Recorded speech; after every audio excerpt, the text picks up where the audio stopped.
Vamos lá. Alô? Som? Tá ótimo aí, pessoal? Tá me ouvindo bem? Como é que tá o volume aí para vocês? Então tá bem, né? Então boa noite a todos e a todas. Mais uma vez retornando aqui à Casa do Caminho. E hoje num dia especial, porque é a primeira vez que eu faço uma exposição pública depois da desencarnação do nosso querido amigo, mestre, nosso irmão, André Luiz Peixinho. E muitos de vocês sabem, ao longo desses 24 anos de convivência com ele, todas as segundas-feiras, eu tenho falado sobre ele em muitas das minhas exposições. Obviamente, eu não poderia deixar hoje que a minha primeira exposição pública, na verdade a primeira foi hoje à tarde, na Casa de Oração Bezerra de Menezes, que falei sobre a parábola dos dois irmãos. E aqui agora, de novo, voltando a esse espaço público, eu queria deixar registrado esse dia 5 de abril de 2024 como a minha homenagem e meu preito de gratidão a esse que passou e deixou seu nome marcado na história da humanidade e certamente do movimento espírita nacional e internacional. Para vocês que não conhecem, eu recomendo que visitem as páginas do YouTube, coloque lá André Luiz Peixinho, vocês verão que gênio, que mente brilhante nós aqui na Terra perdemos. Porém, o mundo espiritual realmente se rejubila, se alegra em receber um irmão como dessa envergadura. É um cara que realmente dispensa comentários.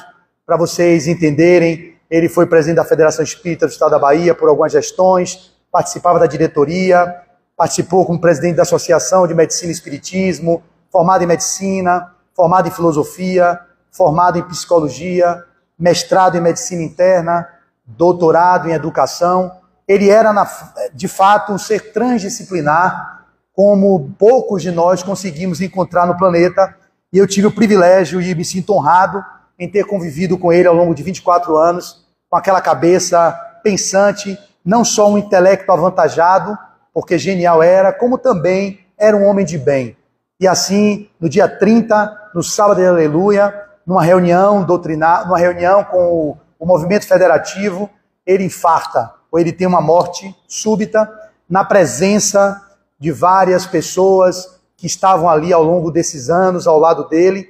E que morte, realmente, de quem tem merecimento para partir ou para finalizar a sua estada no corpo físico do jeito que ele finalizou, sem ter que passar pela convalescência em hospitais, sendo entubado, sem nada disso. Ele simplesmente baixou a cabeça, anotou alguma coisa, quando levantou, partiu. Como ele dizia, como um peixe, que era peixinho, ele nadou para a eternidade, ou melhor, na visão espírita, ele nadou para o mundo espiritual, essa quarta dimensão, as outras dimensões, que nós não conseguimos com os olhos físicos alcançar, mas que ela existe. Então fica aqui a minha gratidão pelos longos anos vividos ao lado dele, e ele foi um dos que me fizeram, ou me fez estar aqui hoje fazendo palestras, porque quando, há 15 anos atrás, eu lá nas minhas andanças, nas minhas questiúnculas ao lado dele, falava com ele sobre assuntos variados, ele falou: quando você vai começar a fazer palestras? E eu digo: Peixinho, farei quando eu começar a viver o que eu estudo no Livro dos Espíritos, o que eu estudo no Evangelho e nas obras básicas de um modo geral. Eu não consigo viver isso. Ele falou para mim, e isso foi o que me impulsionou: se você esperar viver tudo o que você está estudando, você nunca começa a falar. Vá falando e ao longo das suas exposições você vai aprimorando-se, você vai se modificando e vai procurando viver o que você diz. Então isso era um grande desafio e hoje aqui publicamente eu me sinto mais confortável porque sei o humano que sou, comum, imperfeito ou perfectível, buscando minha designação pessoal, e posso dizer que as duas maiores referências para mim, obviamente, no campo do gênero masculino, é André Luiz Peixinho e Dr. Idelfonso do Espírito Santo, os dois desencarnados. E na minha figura feminina, doutora Eleonora Peixinho, irmã dele, e Nádia Isaurinha, que me receberam na COBEM em 1996, quando adentrei o movimento espírita. Claro que aqui não coloco meus pais, porque eles são ao concurso, não cabe comparação, porque esses sim são honra e gratidão por toda a eternidade, por me darem o prazer e o privilégio de voltar a viver num corpo. Então fica aqui o registro dessa minha homenagem, e pedindo a vocês um minuto de silêncio para que possamos envolver nas melhores vibrações, esse irmão que está no além, certamente, do jeito que partiu, do jeito que viveu, para ter uma boa morte, basta ver a vida que você levou. E assim você pode mensurar o nível da partida desse ser. Então eu peço um minuto de silêncio para que a gente faça aqui essa homenagem a André Luiz Peixinho, esse irmão e amigo que partiu.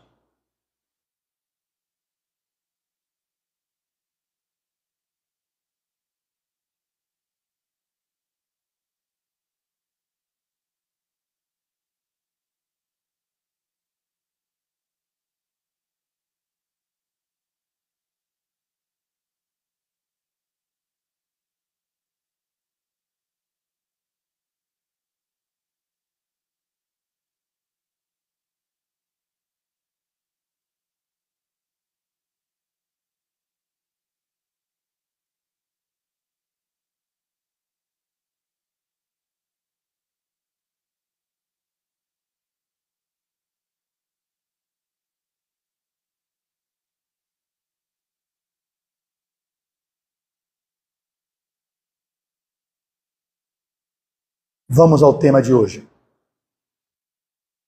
O tema de hoje, eu anotava enquanto meu amigo falava: no mundo haverá aflições, tenham ânimo, eu venci o mundo. Essa passagem que nós vamos discorrer na noite de hoje está no Evangelho de João, no capítulo 16, versículo 33. Está num contexto em que os discípulos e o mundo, Jesus falava sobre os discípulos e o mundo e falava do Paracleto. O Paracleto é justamente o Consolador, aquele que conforta, é o auxiliador, que nós sabemos que é o Espiritismo, o Consolador prometido por Jesus, ou o Paracleto. Naquele momento em que Jesus caminhava e dialogava com os seus discípulos, ele em algum momento vai dizer assim: dizem os seus discípulos: eis que agora falas abertamente e falas sem nenhuma parábola.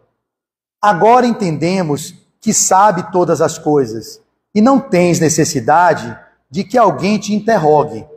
Por isso, cremos que saíste de Deus. Olha, àquela altura do campeonato, os discípulos ainda com certa dúvida ou ainda colocando em xeque a possibilidade de Jesus de Nazaré, o Cristo, ter vindo como enviado de Deus, porque fizeram esse questionamento. Respondeu-lhe Jesus: credes agora? Como quem diz assim, só credes agora? Na hora que eu estou partindo já? Ou seja, no momento em que ele vai para o Calvário, em que ele vai se despedir daquele personagem, Jesus, e vai adentrar o mundo dos espíritos, Jesus se surpreende, né? Porque àquela altura, ele fala: credes agora? Eis, diz Jesus, que vem a hora, e chegou para que sejam espalhados cada um para as próprias coisas, e me deixei sozinhos.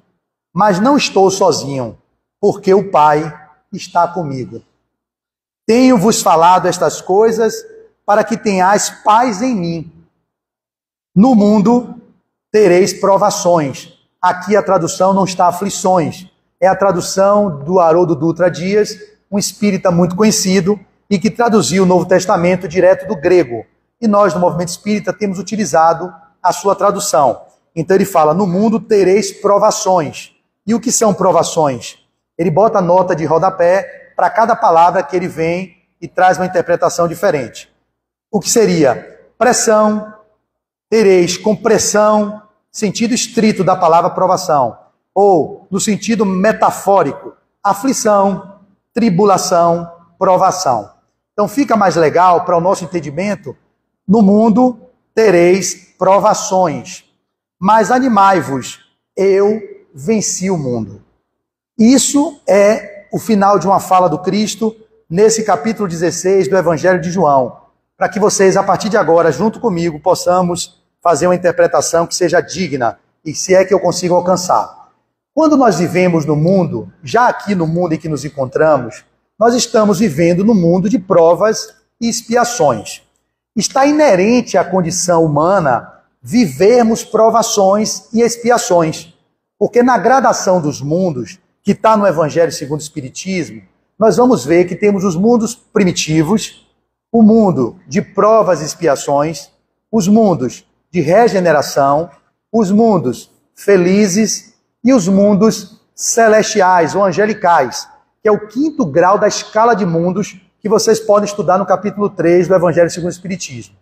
Qual é a característica do mundo de provas e expiações, segundo Allan Kardec e os espíritos que ajudaram na revelação da doutrina espírita? Aqui predomina o mal. Se no mundo de provas e expiações predomina o mal, ou seja, é óbvio que nos momentos em que atravessamos, ainda mais na transição planetária, onde há um recrudescimento de muitas coisas que estavam escondidas, reprimidas, recalcadas, e agora estão vindo à tona, nós estamos vendo um mundo que está em polvorosa.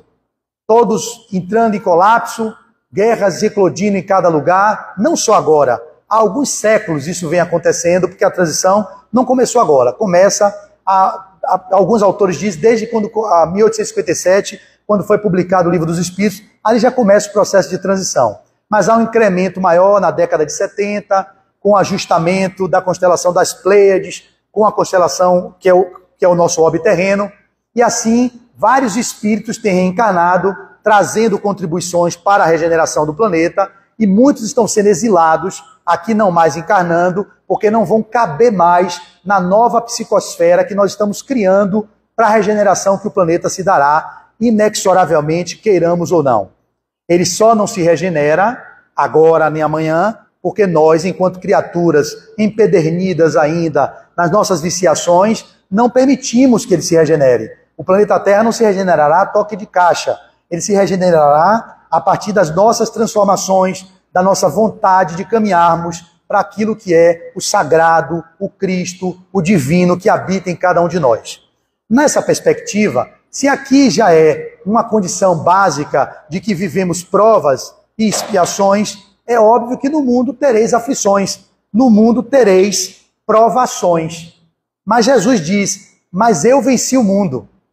Quando ele fala eu venci o mundo, nós entraríamos em vários tipos de análise, mas antes de me perder no vencer o mundo, eu quero ficar um pouco ainda na condição de mundo, quando ele cita que no mundo haverá aflições. Tenham ânimo.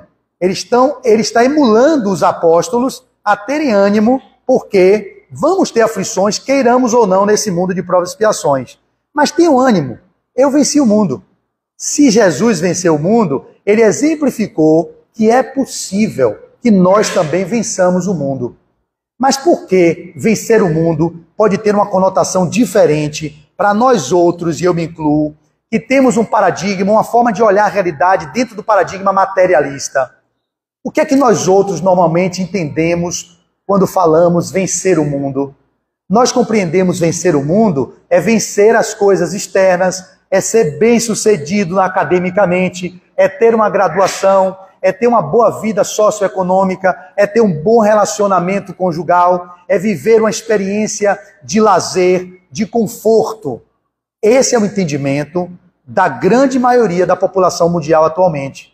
A busca que nós, enquanto seres humanos, no mundo de provas e expiações, fazemos é de vencer o mundo como se vencêssemos as concorrências externas, as competições externas, quando, na verdade, vencer o mundo seria não ser do mundo, viver no mundo, mas sem ser do mundo, sabendo que nós somos espíritos vivendo a experiência humana e não seres humanos vivendo a experiência espiritual. Se nós mudamos a análise, nos concebemos espíritos na terceira dimensão, experienciando nessa realidade física, a gente teria um novo caminhar, uma nova conduta, se de fato introjetássemos esse conceito, que somos espíritos. E não precisa dizer imortais, porque é redundante, somos espíritos. E enquanto espíritos, já sabemos que somos imortais. Nunca morreremos, nunca. Mas o corpo nos aplica injunções, vicissitudes, desafios, que fazem com que nós outros, ao mergulharmos no escafandro de cartilagens e de ossos, esqueçamos que somos espíritos e passemos a viver na manutenção e na sobrevivência do corpo, esquecendo do essencial, que é ser. Vamos comigo. Eu preciso fazer esse tipo de raciocínio. Como eu disse, eu sou discípulo de André Luiz Peixinho. e ele, como filósofo, ao longo de 24 anos, sempre usou a maiêutica socrática como forma provocativa de fazer-nos parir as ideias. Sócrates, a maiêutica vem do grego, que é o parto. Ele era filho de parteira e ele usava essa imagem da maiêutica para fazer os seus discípulos, Platão e os demais, parirem a ideia. Ou seja, ele partia da premissa que nós não somos, como dizia John Locke, salvo engano, tábulas rasas. Eles acreditam, os filósofos materialistas, que somos tábulas rasas. Ou seja, que começamos na concepção e findamos na morte cerebral. Os filósofos espiritualistas e as pessoas que têm a visão da reencarnação sabem que a vida não começa na concepção, a vida orgânica sim, mas nós somos espíritos imortais, criados simples, ignorantes ou inscientes, e jamais saímos da vida. A vida é única. Você é criado e nunca mais a vida acaba. Como assim, Flávio? Porque a gente entra em corpo e sai de corpo, mas nunca sai da vida. Uma vez criado, nunca mais você deixa de existir. Isso é muito lindo saber. Fui criado por uma consciência suprema, a causa incausada, que é o nosso Deus, nosso Pai, o Criador de tudo que é. Ele criou. E quando ele cria, nunca mais a gente morre, nunca mais. Olha que coisa linda. Só que quando a gente entra no corpo, a gente esquece disso. Então, quando eu faço esse discurso, é para tentar fazer vocês acessarem essa verdade que está dentro de cada um. Mas no embotamento, no mergulho no escafandro, nesse corpo, ou nesse ergástulo no carnal, ou na visão de Marta, o estojo de cartilagens e de ossos, nós esquecemos que somos espíritos e perdemos o rumo da nossa trajetória. E aí ficamos no mundo querendo vencer o mundo. E apenas vencendo o mundo na visão materialista. Não na visão em que Jesus diz, eu tenho bom ânimo, eu venci o mundo. Mesmo passando por todas as vicissitudes, sendo traído por Judas, sendo negado por Pedro, vivendo tudo o que viveu, o martírio no Gólgota, toda a crucificação, ele mesmo assim dizia, eu venci o mundo. Porque eu não sou, meu reino não é deste mundo. Meu reino não é o que Pilatos, você é rei, meu reino não é desse mundo. Porque o reino dele é um reino que vai além do mundo físico. Quando nós outros não percebemos essa realidade pela visão espiritual, nós vamos viver muito mais aflições, muito mais provações, muito mais sofrimento, porque nós não nos concebemos espírito. Ah, Flávio, você falou de maiêutica, depois você trouxe de novo falando sobre imortalidade. Então, o que é que eu tenho feito? Ao longo das nossas vidas, na convivência com esse mestre Peixinho, ele como filósofo, ele provocava, fazia perguntas, e através de perguntas, nós criamos possibilidades, para não darmos respostas prontas, porque eu também não tenho respostas prontas. Eu sou um ser em busca de encontrar a verdade. Só que a diferença de vocês para mim, ou de alguns de vocês para mim, nem todos, é que eu não fico buscando verdade fora. Eu agora venho buscando cada vez mais a verdade dentro de mim, porque não foi eu quem disse isso, foi Jesus. Buscareis a verdade e a verdade vos libertará. Mas a verdade está dentro de vós. Ou seja, o reino dos céus, você pode criar ele aqui, vivendo no mundo material. Ah, é, Flávio, como? Se você encontra um caminho de conexão com o divino que habita em cada um de vocês, porque vós sois Deus. Então vós sois Cristo em potencial. Vós sois luz divina, centelha divina. Se eu me reconecto com a centelha divina que eu sou, eu consigo encontrar Deus. Mas eu não encontro Deus na busca externa, nas paixões do mundo, ou no vencer as competições do mundo, e que eu não estou negando. Estamos no corpo, precisamos sobreviver no corpo, mas não dar ao corpo ou à vida material o significado maior, o propósito maior da busca existencial. Esse é o grande problema que nossa humanidade atravessa, a perda do sentido existencial, porque colocaram sentido, quando colocam, nas coisas perecíveis, nas coisas que são efêmeras, que são fugidias, e aí não entendem por que sofrem.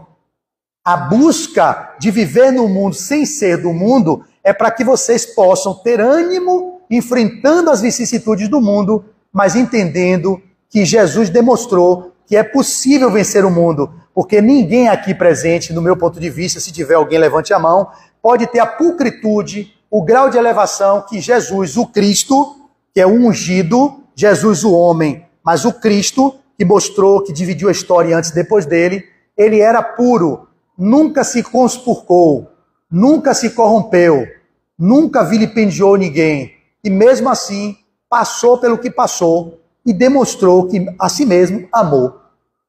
Então, se ele, espírito puro, na gradação da escala espírita, é considerado espírito puro, mergulha no corpo, vivencia as vicissitudes e as aflições do mundo, e ele a si mesmo mostra que venceu o mundo, ele está dando o roteiro seguro para que nós possamos vencer também. Como, Flávio? Ele era puro. Eu não sou. Eu sou um espírito ainda cheio de mazelas, ou cheio de limitações, ou ainda com muitas inabilidades numa linguagem atual. Algumas habilidades, mas mais inabilidades às vezes do que habilidades. Ele tinha o domínio das leis da natureza. Ele manipulava tudo em sua volta. Ele multiplicava os peixes. Ele materializava pães. Ele fazia os seus apóstolos andarem sobre as águas. Ele fazia o cego enxergar. Ele fazia o paralítico andar. Ele curava a lepra. Mas eu não tenho essa capacidade, Flávio, que ele tem. Mas ele foi criado também simples e ignorante. Se ele conseguiu chegar lá, nós podemos. Nós não podemos ou não conseguimos porque nós não acreditamos, porque também foi dito, se vós tivesses a fé do tamanho do grão de mostarda, falaria aquela montanha que saísse dali para lá e ela seria transportada. Montanha não entenda como uma montanha de barro, montanha de problema, montanhas de aflições, as montanhas que atravessamos na vida. Mas como somos homens e mulheres xícara, homens e mulheres de pouca fé, né? Homem xícara, entendeu aí? Somos homens e mulheres xícara, ou seja, homens e mulheres de pouca fé, não temos fé nem do tamanho do grão de mostarda, que é a semente dita como a menor que existe. Se tivéssemos a fé do tamanho do grão de mostarda, faríamos muito mais do que ele fez. Mas se ele deixou o roteiro, qual é o roteiro, Flávio? É o Evangelho. A gente tem a Boa Nova, o Novo Testamento, que é a segunda revelação. Ah, Flávio, mas são 2000 e poucos anos esse Novo Testamento, é difícil ler. Tem uma paciente minha, né?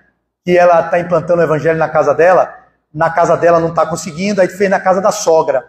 A sogra não é espírita, ela pegou a Bíblia. Aí chegou na sessão da semana passada e falou, Flávio, eu fui tentar de fazer o Evangelho na Bíblia, menino, me atrapalhei toda. Eu não entendia nada daquilo ali, aquelas linguagens de Jesus, cheio de parábola, cheio de não sei o quê. Aí ela ficou toda atrapalhada. Então, quando a gente tem o Evangelho segundo o Espiritismo, não foi uma criação de Kardec. Ele só pegou as leis morais, as bem-aventuranças, aquilo que não é controverso, no que todos os exegetas e os hermeneutas dos evangelhos ou dos escritos sagrados concordam. E seguindo isso aqui, a gente pode ter um tratado de ética e moral, porque aqui não há aquilo que é o contraditório. Será que Jesus materializou isso, materializou aquilo? Será que Jesus fez alguém ficar andando ou não? Não, ele pegou aqui o que é a parte mais importante que a gente precisava se debruçar. Por isso que é o Evangelho segundo o Espiritismo. Não tem o Evangelho segundo Mateus? Tem. Tem o Evangelho segundo Marcos? Tem. Tem o Evangelho segundo Lucas? Tem. Você sabe se tem? Tem. Tem o Evangelho segundo João? Tem. Tem o Evangelho segundo Paulo de Tarso? Tem Evangelho segundo Paulo de Tarso? Não. Tem cartas de Paulo. Porque tem pessoas que pensam que Paulo também foi um dos evangelistas. Não, ele nem conviveu com Jesus. Mas então, se a gente tem esse roteiro que ele deixou, e temos, além do Novo Testamento completo, que deve ser estudado e lido por todos nós espíritas, porque os evangélicos eles são muito estudiosos das Escrituras, muitos eles estudam muito o Velho Testamento, alguns pastores ficam muito presos a algumas passagens do Velho Testamento, e essas passagens muitas vezes são formas de manipulação, porque é verdade, elas são muito mais apropriadas para o momento histórico lá do povo judeu do Egito, que viveu aquele tempo de Abraão, e que foi necessário ter a primeira revelação. Só que Jesus veio trazer a segunda revelação, que é a Boa Nova, ou o Evangelho, para trazer uma linguagem mais palatável, que trocava o olho por olho, dente por dente, por amarás a teu Deus acima de todas as coisas e ao próximo como a ti mesmo.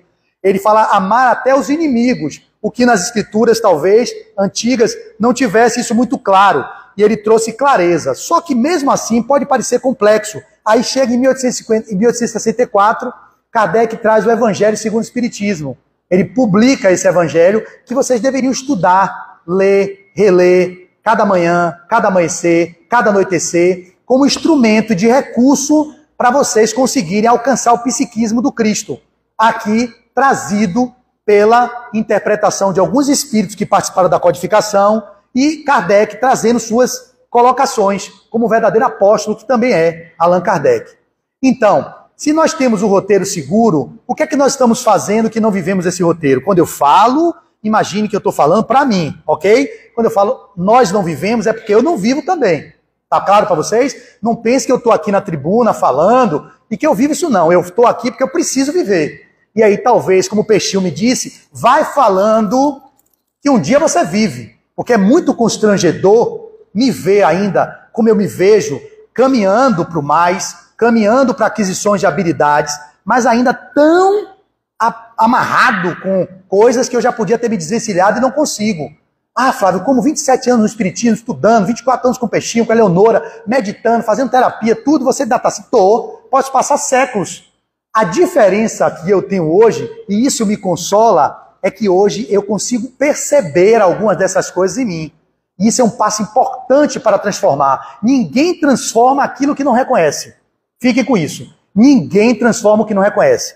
Daí vocês precisam perceber primeiro, como eu, falando de mim, me percebo ainda arrogante, me percebo irritadiço, me percebo vaidoso, me percebo orgulhoso, me percebo egoísta, me percebo maledicente, me percebo invejoso. Olha quanta inabilidade esse cara tem. E tem mais que eu nem percebo. Isso não me deixa feliz, não. Isso me constrange. Eu falo disso porque são anos nessa encarnação, há 27 anos que eu venho tentando olhar para essas coisas. Antes eu negava, não reconhecia. Algumas estão vindo à consciência, eu estou reconhecendo. Algumas eu estou transformando, porque eu reconheço, convivo e percebo que eu tenho estrutura para viver diferente. Mas não tenho certeza que estão consolidadas. Só vou verificar a consolidação das novas habilidades quando eu estiver sendo provado. Quando nas provas da vida, nas vicissitudes do caminho, nos desafios que nós enfrentamos o tempo todo, essas situações vão me colocar à prova para eu ser experimentado naquilo que eu estou achando que eu já adquiri de habilidade. Olha, Flávio, por quê? A reencarnação é punição? A reencarnação é o quê? É um processo educativo. E o que é a escola terrena? Já falei. E o que é a Terra, se não a escola terrena? É um aprendizado constante. Nós estamos aqui sendo testados, como na faculdade, para passar para o semestre seguinte, eu fiz provas. É um modelo arcaico? É um modelo ainda que nós, enquanto seres nesse nível evolutivo, precisamos que tenham níveis de provas para ser aprovado.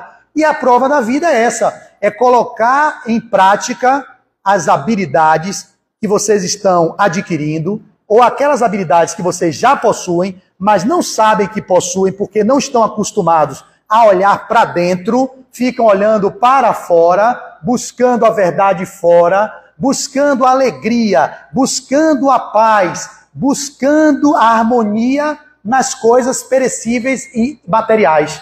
Eu não faço apologia à pobreza, não é sobre isso. Eu quero um carro bom, tenho uma casa boa, eu tenho meu consultório. Eu não estou dizendo que tem que viver como... Eu não tenho estrutura para viver com voto de pobreza como Irmã Dulce e nem como São Francisco de Assis. Eles conseguiram, eu não.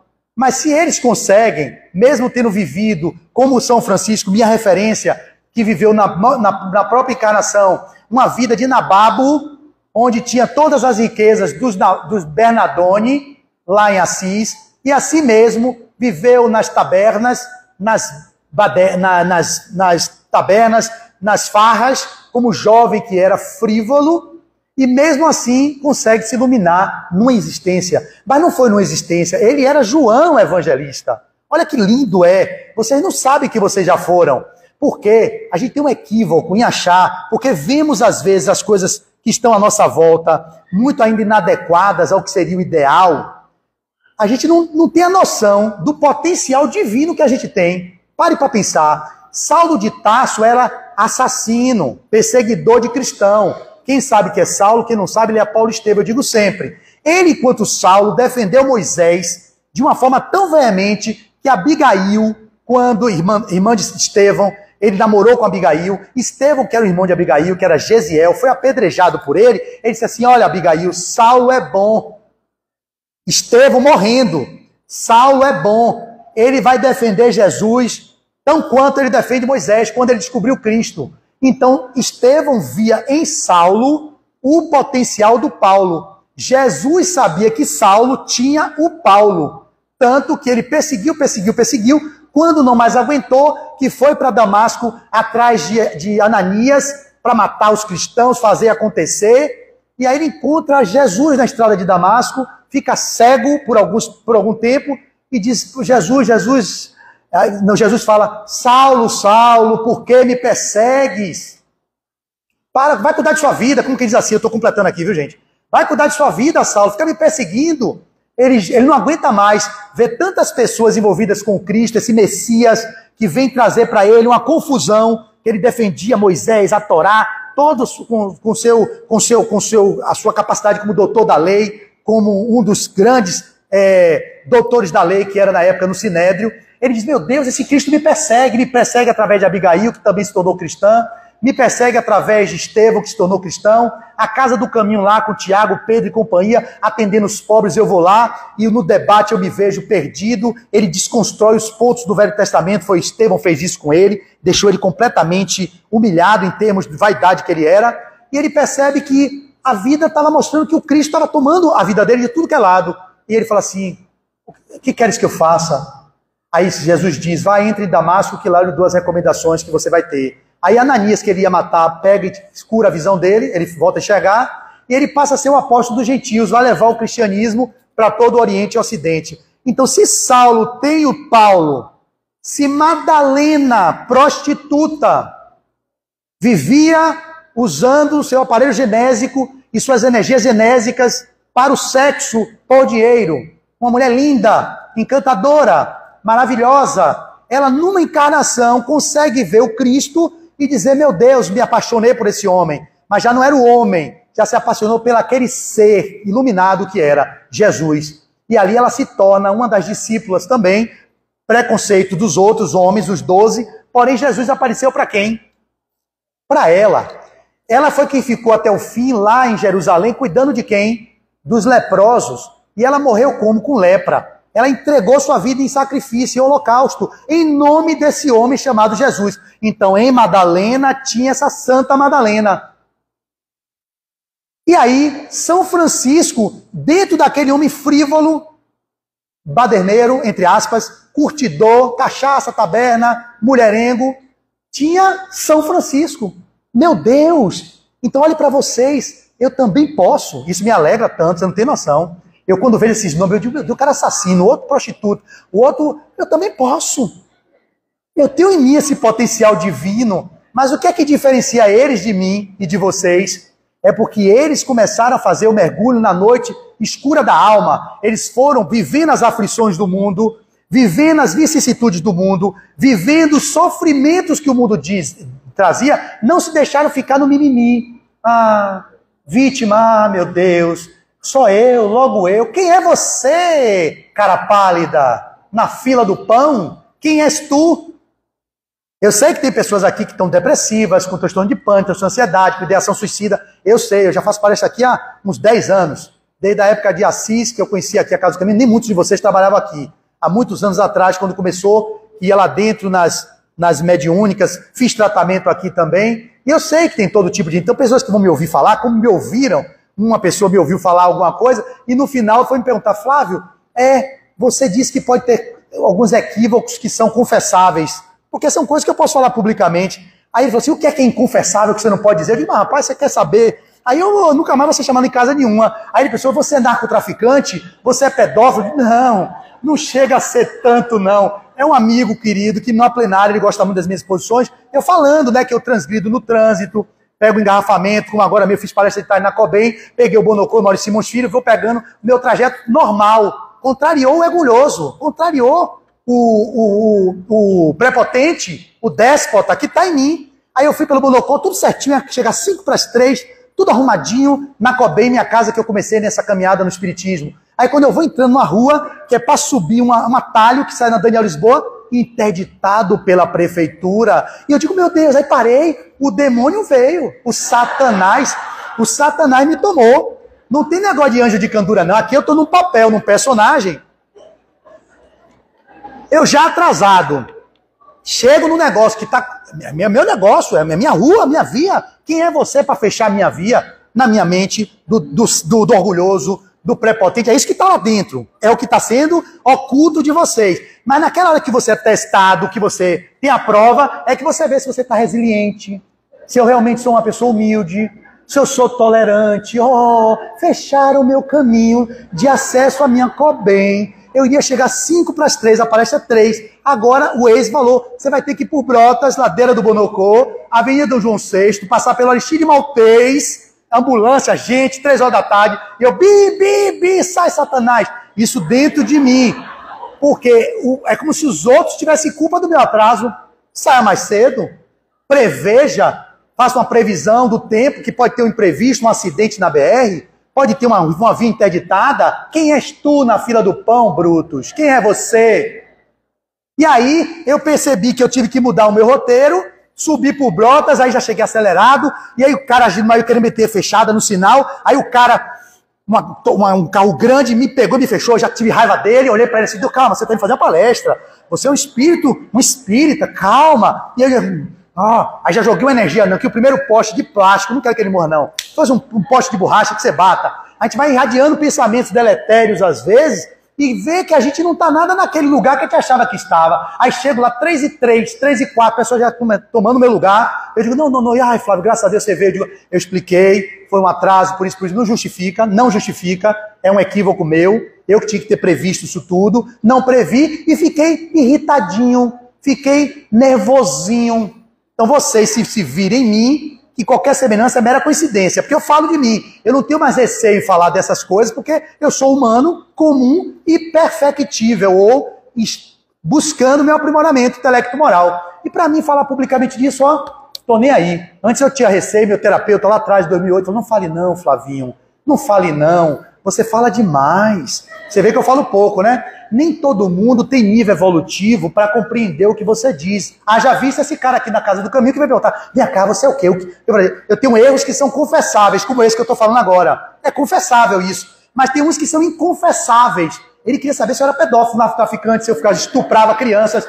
O que é que você faz? Me conte aí. Eu quero saber. Talvez até para consolar ele nos equívocos dele. Eu digo, isso ele já quer saber demais. Deixa esses aí comigo, que eu estou lidando com o meu terapeuta, estou lidando com minha vida de construção de um ser que está se renovando a cada dia. Então, esse movimento que eu trago de exemplificação fala do que o divino que habita em vocês se revelará quando vocês olharem para dentro e que conseguirem, como eu falei agora, e reconhecer o que vocês ainda estão, porque vocês são fonte de luz divina. Mas não há quem faça brilhar uma luz se não reconhecer a sombra. Nós somos luz e sombra. É preciso colocar luz na sombra. Se eu não coloco luz na sombra, se eu continuo velado, me sentindo bonzinho, a pessoa generosa, a pessoa paciente, que é fantasiosa, porque tem muita gente que vive a persona disso tudo, não é uma conquista da alma. É diferente quando a pessoa conquista. Como é que sabe, Flávio? Só a pessoa pode saber. Eu não tenho como saber. Só vocês podem saber. E como é que sabe? Olhando para dentro. Eu, olhando para dentro de mim, vejo o quanto eu sou arrogante, o quanto eu sou prepotente nas horas em que eu sou testado. No dia a dia, não. Eu não dando patada de todo mundo, não. Não é assim. Não é assim. Mas nas horas que eu sou testado, que eu sou contrariado, vem um Satanás dentro de mim. Então, tá em mim um Satanás. Então, quando eu falo para vocês, é óbvio que aqui a população é bem heterogênea, tem pessoas aqui que vão se melindrar quando eu falo coisa assim, quem é você? Ele disse, quem sou eu? Eu vou ficar vivendo desse jeito? Eu não tenho tempo para perder não, para ficar me preocupando em tudo que eu vou dizer, para não melindrar pessoas orgulhosas, prepotentes, vaidosas, que não se reconhecem. E se acham que não pode passar por algumas vicissitudes, porque, eu fui uma mãe boa, eu fui um pai generoso. E daí, cara pálida, você está vivendo uma única vida? Que escolha você fez para estar nesse lugar? A culpa não é do mundo, não. Eu não posso ser governado pelas coisas externas. Eu que tenho que gerenciar as minhas emoções para não deixar que as coisas externas me desestabilizem. Eu não consigo ainda não. Eu estou falando o que é o ideal. Não importa o que os outros me façam. O que importa é o que eu faço com aquilo que me fazem. Parafraseando o existencialista Sartre, Jean-Paul Sartre.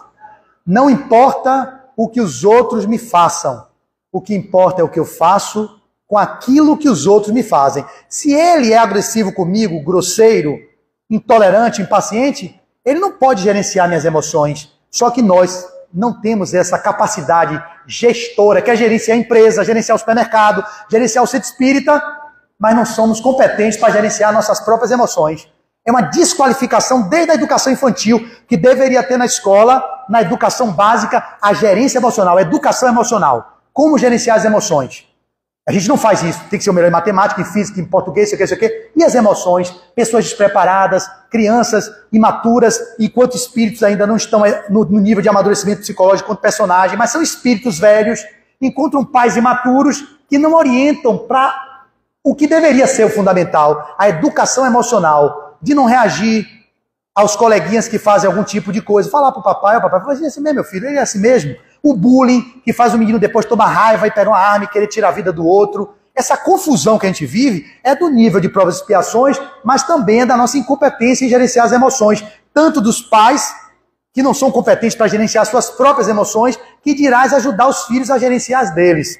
Então o caminho, meus irmãos, é um caminho, é até que horas? 8h20? Então tem 10 minutinhos para terminar. Então o propósito de viver no mundo é nos qualificarmos para vencer o mundo e não vencer no mundo. Olha, vê agora aqui. Maravilha. Então Jesus disse, no mundo haverá aflições. Tenham ânimo. Eu venci o mundo. Então, a gente precisa vencer o mundo e não vencer no mundo. Tudo bem? Vencer no mundo é legal? É. Claro. Você vencer no mundo significa ter um mínimo. Peixinho diz isso para mim que eu nunca esqueço. Para termos competência de alcançarmos o reino dos céus ou ganharmos o reino dos céus, é preciso ganhar o reino da terra. Olha que coisa. O que significa ganhar o reino da terra? Ter uma boa escola, uma boa moradia, ter um emprego, viver uma vida minimamente razoável. Não precisa ser vida de nababo, não.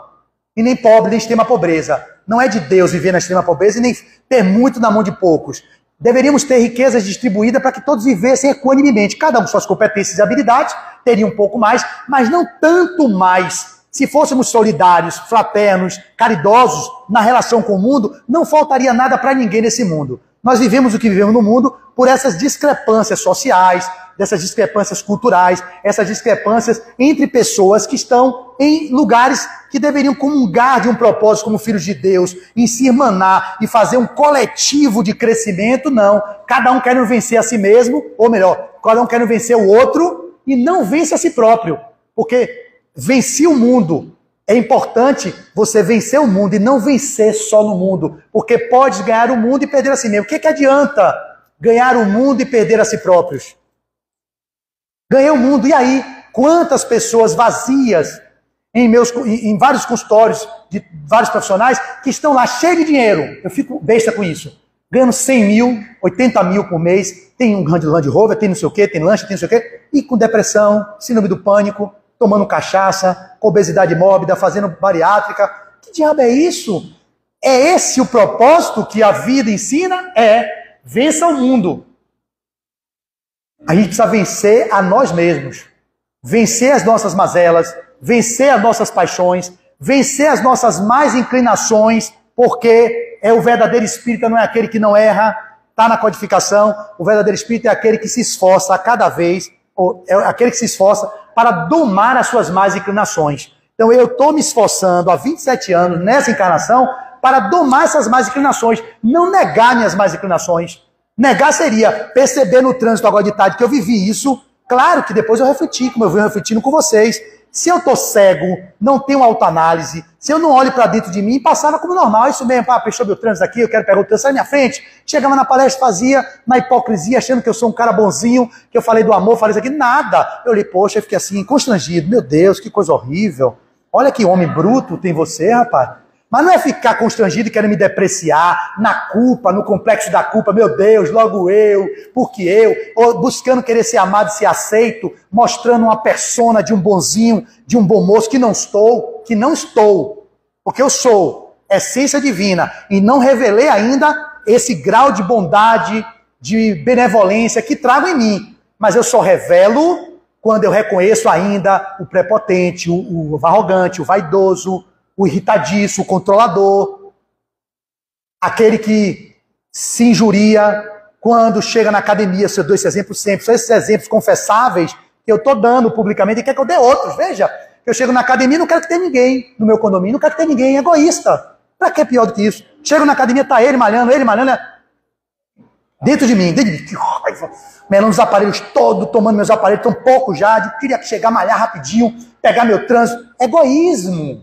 Quero tudo para mim, a criança no adulto, e aí que queria as coisas do jeito que ela queria. Só que vocês também vivem isso, só que negam. Não, eu sou um cara altruísta, eu gosto de todo mundo da academia cheia. Nem tem capacidade de perceber que não gosta.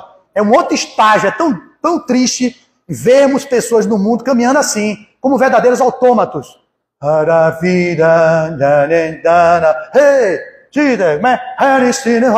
lembro desse negócio, né? Um negócio né?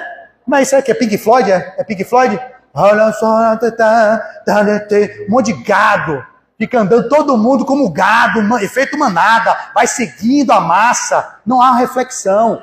Não há aprimoramento reflexivo de olhar as mínimas coisas do dia a dia para ir começando a perceber que não vai adiantar vencer mundo. Não queira vencer o mundo. Vença a vocês mesmos. Como é Flávio que faz isso? Eu ensinei aqui. O roteiro seguro, o Evangelho de Jesus, silenciar, orar, meditar e olhar para dentro e viver. Levar a oração e a meditação como se fosse um programa de vida. Estou no trânsito, nessa hora que eu percebi que eu perdi meu prumo, subi a ladeira, não tinha ainda mais hora, não consegui orar. Não quero nem espírito me orientando nessa hora. Ali eu estou no meu demônio. Você não vem aqui, se viesse o espírito assim, vem cá, calma, não.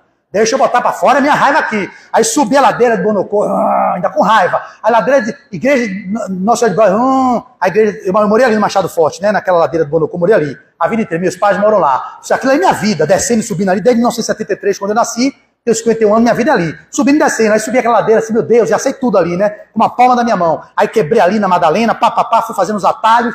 Aí depois que eu parei na Cobem, que eu senti a energia, silenciei, fiz a palestra, ao final fiquei no carro, que tinha tempo para chegar aqui. Cheguei aqui hoje 6 horas da tarde, que delícia. Cheguei cedinho, 6h15, tirei um cochilo dentro do carro, fiquei ouvindo as palestras. Muito melhor chegar cedo. Eu sei que é melhor, gente, eu não consigo. Eu sou assíduo, mas impontual. Só vivo brigando com o tempo. Sabe por quê? Minha justificativa, vou dizer qual é. É porque eu acho que eu sou espírito fora do corpo, que eu posso me bilocar. Eu tô aqui, dou na palestra, 9 horas, me desdobro, vou lá. Eu não conto nunca o trânsito, eu nunca conto o deslocamento. Aí hoje que eu tive o prazer de chegar aqui 6 horas, é outra coisa. Eu fiquei no carro, vendo as pessoas chegando, estacionando, cheguei aqui 15 minutos antes, é outro nível de energia. Só que nem sempre eu consigo. Eu estou atendendo meus pacientes, saio do consultório, marco a palestra, eu tenho que atender até o limite, aí pego o tempo de deslocamento para chegar aqui. Eu não vivo assim, eu tenho que preencher os espaços, mas eu preciso repensar isso. Então, para finalizar, nesses 2 minutos que me restam,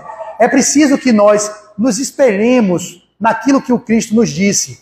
Vocês querem aprofundar? Estudem o capítulo, que é o capítulo 5, o maior capítulo do Evangelho segundo o Espiritismo, que é Bem-aventurados os aflitos.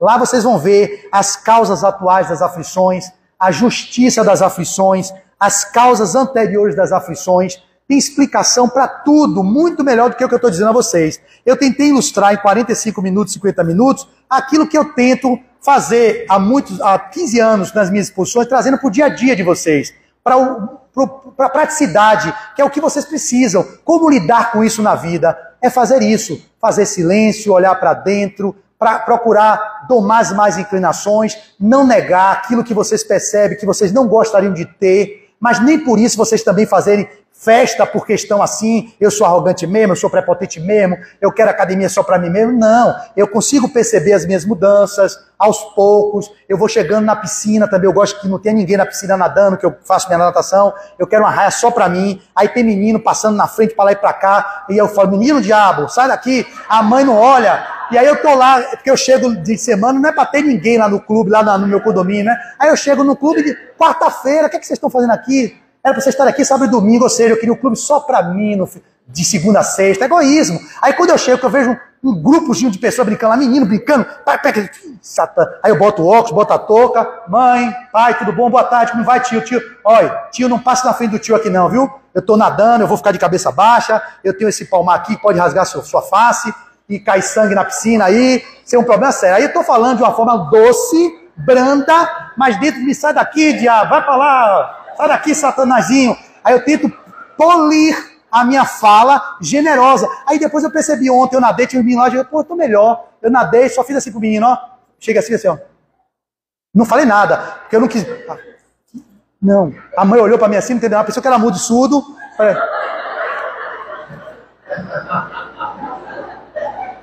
Comecei a nadar, o menino não se atreveu a passar, porque ele não tem aquela marcação, é uma raia no chão da piscina. Ele fica passando na frente, passa na frente, passa na frente, aí me atrapalha todo. Então, esses lugares, é dizer que você olhar para isso, é perceber, poxa, ainda estou nesse nível de primarismo, eu ainda estou assim, mas eu não sou isso. E reconhecer que cada vez mais você vai se melhorando, vai se lapidando, vai se transformando, você vai ter o ânimo de viver no mundo, enfrentando as vicissitudes do mundo, sem perder o fundamental, que é cuidar do espírito imortal que vocês são. E aí eu finalizo com a parte de uma canção que fala assim, que a melhor proposta que deveríamos ter seria essa, que é nós nos curarmos de nós mesmos, nós vencermos a nós mesmos. Que aí a Clara Ferro vai dizer, sou a maldade em crise, tendo que reconhecer as fraquezas de um lado que nem todo mundo vê. Fiz em mim uma faxina e encontrei no meu umbigo o meu próprio inimigo que adoece na rotina. Eu quero me curar de mim, quero me curar de mim, quero me curar de mim. Vi no mundo em um só corpo, esse de 1,80 m.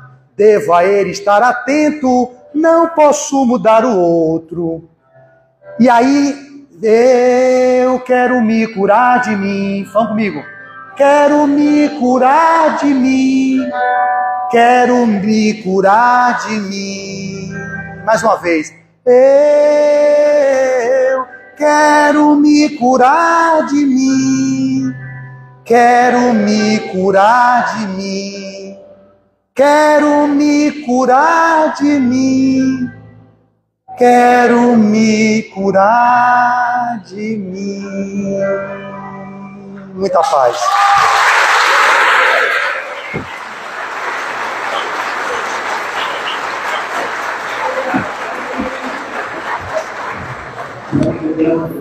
Misturar um pouquinho o nosso coração,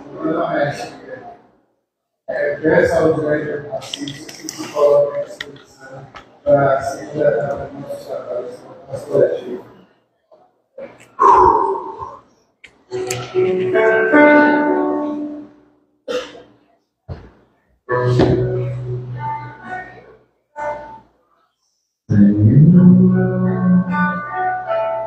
Fazer isso mesmo e possa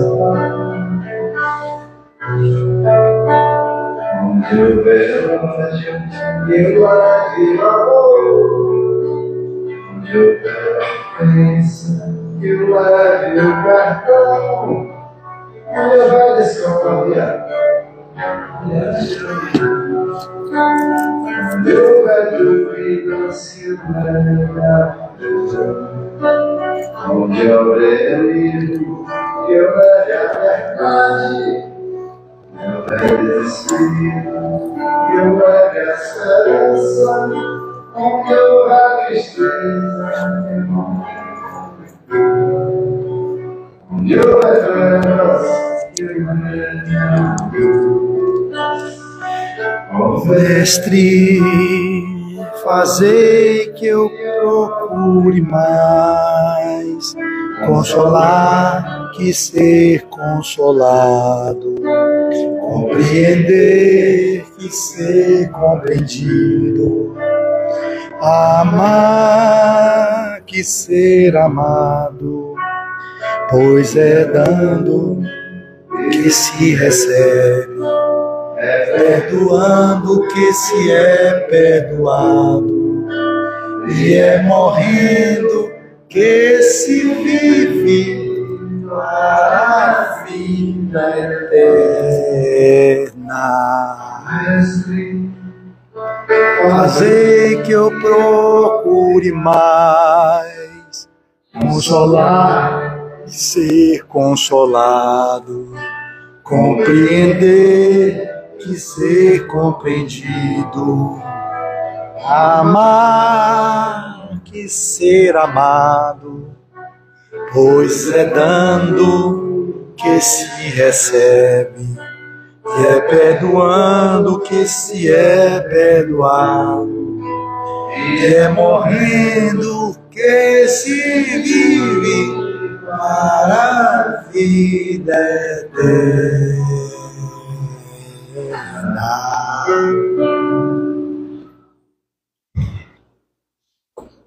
Amado Mestre Jesus, gratidão, Senhor, por esse esclarecimento de hoje, que possamos entender nossas aflições, possamos conviver com elas, e possamos evoluir com elas, nos internalizando, olhando para nossos padres, nos conhecendo e, como bem dito, a verdade.